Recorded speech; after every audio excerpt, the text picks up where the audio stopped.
You ask Tiger to solve. This deals with linear equations with one unknown. The final result is x equals 70. Let's solve it step by step. Simplify the expression. Find the greatest common factor of the numerator and denominator. Factor out and cancel the greatest common factor. Swap sides.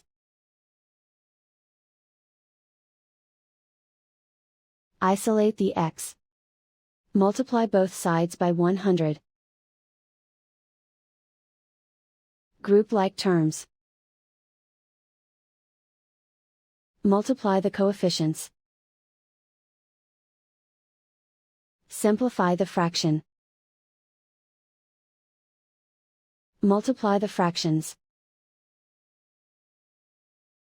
Simplify the arithmetic.